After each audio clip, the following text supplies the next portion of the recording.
Hi again, everybody, and welcome to a special press clips edition of Newsmakers TV, where we discuss all matters news media related. I'm Jerry Roberts. It is Friday, May 23rd. Happy Memorial Day weekend to all of you, official, unofficial start of summer. And today we have an update about the return, rebirth, resurrection, choose your noun there, of the late lamented Santa Barbara News Press, which until its bankruptcy in 2023 had published continuously in town for more than 150 years. And no, I was not there at the beginning. Joining me for a conversation about this is BJ Terhune, who is managing editor California for Newswell, the local news nonprofit that is leading the project to bring back an online version of the news press. Her distinguished journalism career includes nearly a decade at the LA Times, where BJ served as assistant managing editor and helped lead two Pulitzer Prize winning teams for breaking news packages. Graduate of the University of Florida, Go Gators. She previously worked as an editor and newsroom manager at the Orange County Register, the Atlanta Journal-Constitution, and the Orlando Sentinel, among other positions. And at some point in there, she took a break to work in a profession where you make even less money than in journalism, if you can imagine that, teaching at the Appalachia Ecola Bay Charter School to teach grammar to third graders, which I imagine is not unlike teaching it to reporters on the city desk. BJ, thank you so much for joining me this morning and speaking with Newsmakers. Thanks so much for having me, Jerry, and thank you to being such a friend for local media and a trusted advisor to Newswell as we reimagine the Santa Barbara News Press. As we should disclose right at the top. Okay, let's level set. The paper declared bankruptcy, went into bankruptcy in July of 2023. Subsequently, community hero Ben Romo and a group of friends and associates acquired the business assets, the trademark, digital domains, the online archive, and then donated them earlier this year to Newswell, which is associated with um, Arizona State University's Cronkite School of Journalism and Media. What is Newswell, BJ? So, as you mentioned, we are affiliated with Arizona State University. We are a nonprofit news organization, and we are in the process of acquiring news outlets here in California. The Santa Barbara News Press was our third, but since then we have added seven more just this week. We are now up to 10 properties in California. And Newswell provides the back end operations, things like IT, HR, legal, things that would be difficult for a small newsroom to have to finance themselves. And the reason we do that is because we want the local newsrooms to be able to focus on the most important thing, which is the local journalism. Right. And as you and I both know, the last decades have not been kind to local news. I think we've lost 3,000 local newspapers at last count, about still continuing more than two a week, two-thirds of the newsroom jobs. So that's kind of the context in which Newswell tackles this big problem. So, what is your role with Newswell and with this particular project? Well, as you mentioned, I am the managing editor for California. That means that I have content strategy oversight for our all of our newsrooms, which right now we have one in Stockton, California, Stocktonia. Times of San Diego now has 8 sites under its umbrella, the 7 hyperlocal sites that I mentioned earlier, and the main Times of San Diego news site, and now, of course, Santa Barbara as well. One of the things that I did when I first came on about 6 months ago was focus primarily on boosting content and readership for Stocktonia, and that included identifying and reaching out to partner organizations like Cal Matters, bringing those types of stories to the readers in that area because they weren't seeing it. The Stocktonia site specifically was very focused on accountability journalism, which was fantastic, but nobody was seeing those stories.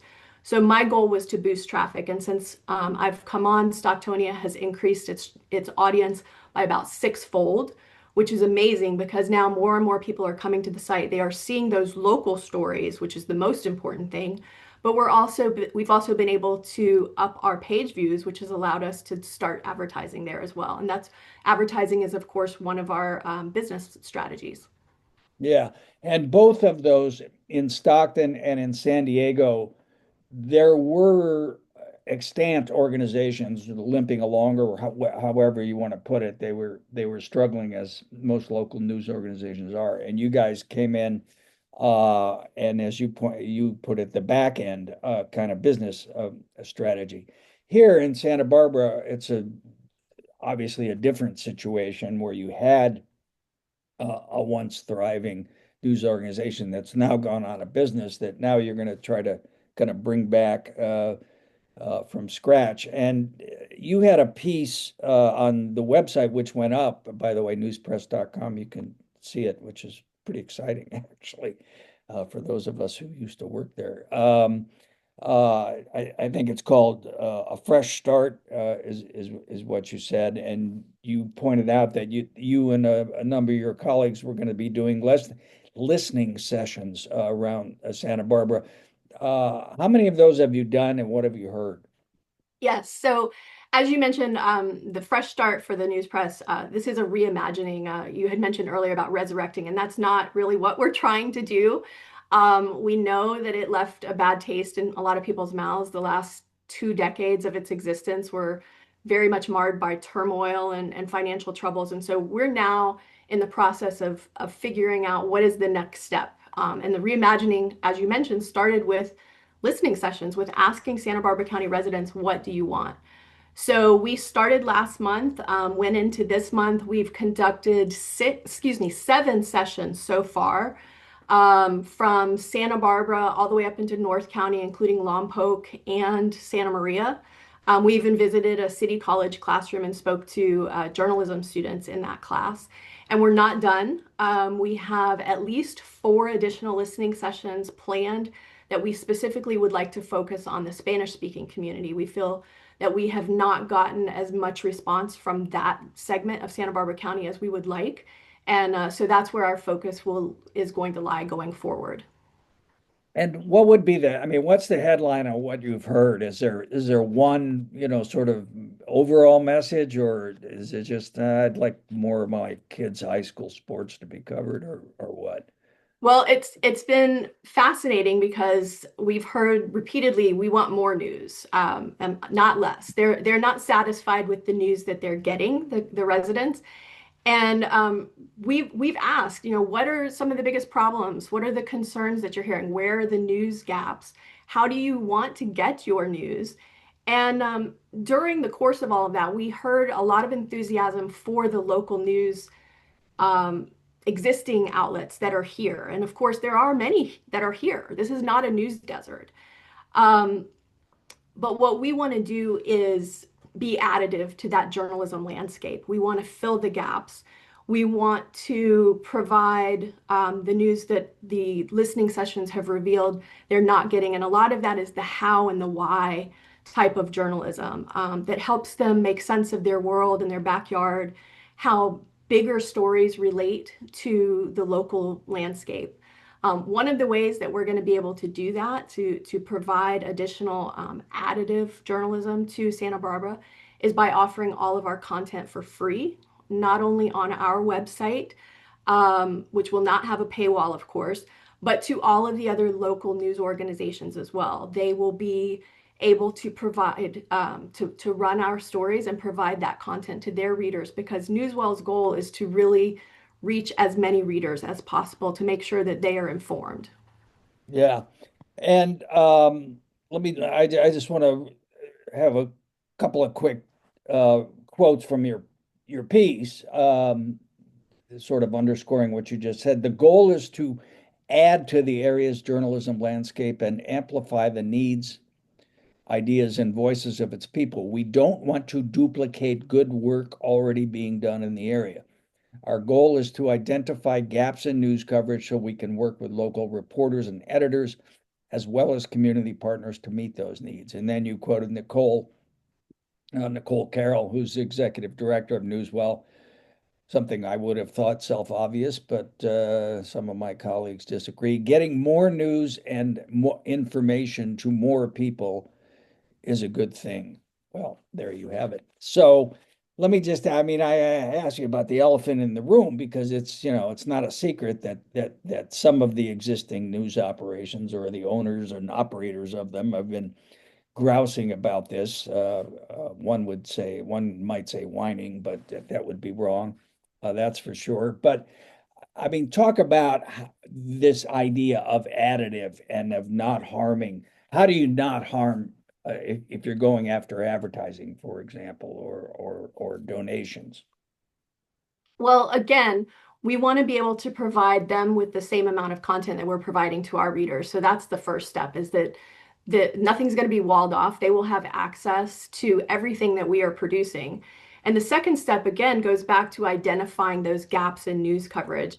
We're taking away from these listening sessions, and we're also in the process of putting together the results from the survey that we sent out in the past couple of months. We had over 750 people in Santa Barbara County respond to that survey, and it was specifically about their news consumption habits. Where are you getting your news? What do you want? What is missing?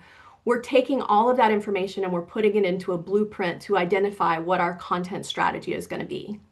Yeah. And let's back up to a phrase you used, the how and why questions of journalism. Everybody knows the who, what, where, and when. Uh, but I mean, this is my big bugaboo too. And if I look, for example, at the work of Melinda Burns, former colleague at the News Press, and she and I have pioneered a new business model for journalism of working for free. But Melinda, in the last couple of years, we had this horrible uh, fire and mudslide, killed 23 people. Melinda spent 3 years looking into that, dozens and dozens of stories that she made available to everybody for free. And I dare say that the understanding that we have of how and why that happened, the geology, the emergency response, who did what when, we wouldn't have any of it if she hadn't done it. And that was specifically how and why coverage. And the same thing with the cannabis ordinance. There's been a huge scandal around here. She spent more than 5 years reporting on that. So, when you say how and why, those are the kinds of stories that I look at and say, yeah, we need more of that. And Newshawk and the Indy are doing great work, but we wouldn't have that if it wasn't for Melinda. Right. The existing media outlets there really don't have the bandwidth to do it. What we want to be able to provide that additional context, that additional content, that those deeper dive pieces. Some of the interesting things that we heard at the listening sessions, people were very engaged with Cal Matters. And Nicole actually said at one of the sessions, we would love to be the Cal Matters of Santa Barbara County. That's the type of coverage that we feel is missing, that we're hearing is missing, and we feel like that's the type of coverage that we can provide that will be additive. That again, we will not be competing with the other news outlets because they're not doing that type of coverage. We want to be able to offer it. Yeah. And I'll put it in the show notes, but for viewers who haven't seen Cal Matters, check it out. I mean, when I was up in Sacramento, back before the last ice age, everybody had a bureau. There was, scores and scores of reporters. And then, what we talked about, the decline of local news, that went away. But as a nonprofit, financed by donors who were interested in Cal Matters has just been an incredible success story. They have dozens and dozens of reporters. They focus on the how and why questions of what's happening and the analytical stuff, and it's a terrific And model. we're very fortunate. Cal Matters is a big fan of ours and a big friend to us as well. So it's wonderful to have them as a partner. So let's just talk about, sort of on the ground, whatever the new news press is called, or whatever it looks like, what it looks like. Is there a local editor? Are you the editor? How does it work? No, that is a great question. I am not the editor. Right now, I'm kind of the face of it just because I'm here in California. I'm based in Los Angeles. Many of my colleagues work in Arizona, near Arizona State University. However, we are looking at office space in Santa Barbara. We've already checked out two locations, and we are hoping to be able to secure a site very soon. So we will plant a flag in Santa Barbara. And also, very soon, we will be hiring a general manager. That's going to be our first step. That person will also be local. After those things are in place, probably a couple months from now, I would guess, we will be ready to start hiring editors and reporters and other journalists who will be boots on the ground. Again, the idea is that the local journalists will be covering local journalism. And my role, again, as managing editor is content strategy and assistance with all of the newsrooms. So I'll be as involved as I need to be, but we will be turning over the local operations to local staff. Are there resources, and I'm just, you know, sort of asking an open-ended question. I mean, is there a Washington reporter? Is there a Sacramento reporter? Are there policy specific reporters that would be available to all of Newswell's California? Yes. In fact, we have a partnership with the All Britain Journalism Institute. We have two fellows who work for them for Notice, which is News of the United States, and they are assigned specifically to all of our California properties, wherever that may be. Even if we grow from here on out, they will be assisting us with that. And those are, two, I believe, 2-year positions. We are in the process right now of interviewing an immigration reporter for Newswell that would again report for all of the properties. So that type of shared resources is part of baked in Newswell's mission with providing the back end services. These are a little more front end services on the journalism side, but making it available to all of our properties so that the small newsroom doesn't have to worry about, well, what happened in Washington today? Well, we can tell you what happened in Washington because we have a partner agency that we're working with. Yeah, yeah. And if I if it's possible, I mean, do you have a date certain for launch, or is it end of summer, beginning of fall? Give me a ballpark. If I had to guess, and please don't hold me to this, I would say sometime in the fall. But the first step is the general manager position.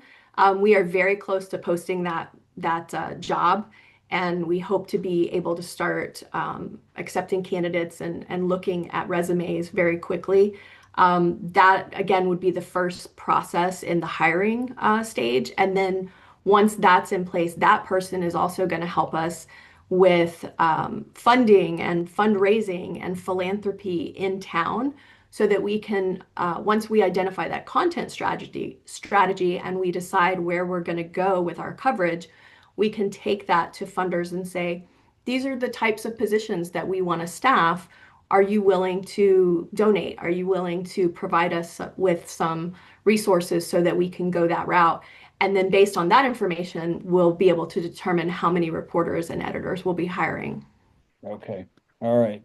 Um, say, help me understand. So is Newswell, um, I don't quite understand the organization chart here. Is Newswell a wholly owned subsidiary of the Cronkite School or of ASU, or how does it all fit together? No, so we are actually under ASU Enterprise Partners, which is again affiliated with ASU, but not part of the school. Our collaboration with the Cronkite School is more falls under one of the tent poles of Newswell's organization, which is lifelong learning. And so we partner with the Cronkite School for student journalists, for interns, for student workers to assist to provide them with education, not only educational opportunities, but also work opportunities. And so would, I don't know, the Stocktonian or the San Diego properties or Santa Barbara, I mean, are they platforms also for ASU students, for Cronkite students, or what's the interface there? Yes, so we have had at both properties, we have had ASU student interns and student workers. I have a student worker who's working with me this summer she's specifically working for the Stocktonia site, but she is based in Arizona at ASU. The student workers are a little bit different than the interns. They are assigned through ASU as opposed to the interns. They actually go through an application process the same as any other intern would be. And we have just completed our interns for the summer. Most of those are actually intended to be reporters who are on the ground there. Whereas in the fall and the spring, some of the interns are still based at ASU and they're working remotely. Yeah. Let me just take a tangent on San Diego here for a second, if I could, because San Diego is what now the second largest city in California. So if you say, "Oh, we cover San Diego," I mean, San Diego has a lot of different communities, but it was just something remarkable if you look at that site. And again, I'll put it up on in the show notes. But there are literally seven different community operations that you're standing up there. Correct. And we just launched them this week. And not only are they these seven hyperlocal sites, but they are newspaper products as well. So that was again something new for Newswell. When we started, we took over. We were donated properties. We of course don't buy any of our properties; they're donated to us. But the Times of San Diego and Stocktonia were donated to us as online sites. And San Diego News Group, when it came under the Times of San Diego umbrella, they brought with them all of their newspaper products as well, the print products. So now we have print products on top of our online offerings, which is something new. We decided that we weren't doing enough new and innovative things in Santa Barbara. We decided We to got bring this on great print thing called products too. newspapers. Yeah. Exactly. But Well, that is truly again another tentpole for Newswell is innovation. So how can we transform these local newsrooms? yeah. And is Newswell operating in other states as well? Or I mean, how are you becoming the Gannett of a nonprofit Well, I world? think I think Nicole might bristle at that, having been the Yeah, I know. executive editor for USA Today. I chose that rather intentionally. No, we are not in any other states just yet. We started in California because ASU had a footprint here. They had a flagpole. They actually have a downtown Los Angeles campus, and Times of San Diego was the first property we started with. So we've decided that before we expand any further, we are really exploring opportunities here in California, testing the model, making sure that we get all the bugs out before we go any bigger. But I can tell you that there have been numerous other outlets from out of state as well as in California that have reached out and asked about, how can I give you my site? How can you help? We don't want to get out in front of our skis. We want to make sure that we're doing this right. We don't want, God forbid, we don't want to have to do layoffs because we're not able to keep these newsrooms sustainable because that's the goal is to make them sustainable. So we're growing at honestly what feels like a pretty rapid clip, but we're intentionally growing slowly before we take really big leaps and bounds. All right. And I mean, I don't know the whole backstory, but I can imagine that when Ben, who found Newswell online, noodling, I mean, he just, sort of dropped this in your lap. I mean, people go, why are they taking so long to do? I mean, it was not expected. I mean, it was kind of a gift, but on the Yes. other hand, it wasn't something that you had a off the shelf strategy available to deal with. No, this is like I said, this is completely new in Santa Barbara from taking essentially a dead site and bringing it back to life and figuring out how to best do that to um, appreciate the long history that it's had, to pay respect and homage to that, but also to look to the future and understand what the community wants from this new outlet. Yeah. Okay. All right. And if people are interested in a listening session or knowing more about it, is that possible? Are they open or how would they go about finding out The about? previous ones we have been reaching out and kind of formulating them. But if people are specifically interested, I would encourage them to reach out to me. If you want to share my contact information, that would be wonderful. We also are in the process of putting together a list of people who are interested in freelance opportunities with us, journalists who might be interested in writing when we get to that stage, and of course for hiring as well. Okay, great. All right. Well, we'll put BJ's home address there on the show notes. Let the doxing begin. Yeah, we won't do that. And then just on that point, we talked about ASU students, but would there be opportunities here for, we do have a small local journalism program out at City College and a professional writing program at UCSB. Would that be something that our local students might also have opportunities in? Absolutely. I would absolutely love to be able to work with both of the journalism programs at City College and UCSB. One of the things I do now, because I am in LA, I can go into the downtown LA office and work with some of the students there. We have published some of their content on our website. Some of our interns in Stocktonia have come out of Delta Community College there. So again, lifelong learning is a pillar of Newswell's mission statement, and we want to make that happen in Santa Barbara as well. And we would 100% love to be able to utilize the stories that those students are working on, whether it be part of their classroom projects, they just want to freelance for us. If we want to, if we can publish anything that they are doing, we want to give them a voice.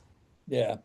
All right. And then last question, and BJ, I always hated being in the newsroom and then someone would ask me to explain the business side of things, which I never understood. But I mean, what is the business model for news? Is it subscription based? Is it advertising based, national advertising, local advertising, philanthropy? How would you characterize it? So it's really all of those. We have a 333 business model, which includes membership, not subscriptions. We do not have a paywall. It's more of like a PBS model where, if you support local journalism, would you consider donating to us? You can make a one-time gift, you can make a recurring gift. If you specify that you want that money to be for, say, specifically Santa Barbara, all of that money stays in the Santa Barbara newsroom. Another third of it is advertising, and that can be local, can be national. We do have some national ads on the Times of San Diego site. We've just started advertising with Stocktonia, and those are local at this point. And then the other third is fundraising on a larger level. Big funders, the Knight Foundation, for example, they were who gave us our seed money for Newswell to get started. And so by the diversity in those revenue streams, we're able to put together much more of what should be a sustainable business model than if we were just relying on foundation money or funders money solely. All right. And I'm just curious, in your listening sessions, has anybody brought up the unfortunate experience of Mission and State in Santa Barbara, that particular project? We have heard about that. We've talked to some of the folks who were involved in that. And the one thing we heard was that the people who were involved were great journalists, very passionate about what they were doing, committed to local journalism, but they didn't know how to run a business. And so that's where Newswell is different in this iteration. Newswell is running the business side of things. The local journalism is going to rely on the local journalists to do the reporting and the editing and the story finding and those how and why stories that we want our readers to make sure they're getting. We're going to handle everything else, the payroll, the IT, the legal, the HR, all of that, so that the reporters and editors don't have to worry about it. All right. Well, I hope at some point you handled the online archive so I can stop fielding calls from my former colleagues. That is a work in progress. I can get their old clips, but all right, BJ Terhune, thank you so much, California managing editor, California for Newswell, for taking the time with us on this holiday weekend to talk about it. And we look forward to next steps, what's going to happen next. And Stay tuned. all right. Thanks, BJ. Thank you so Thanks, much. Jerry.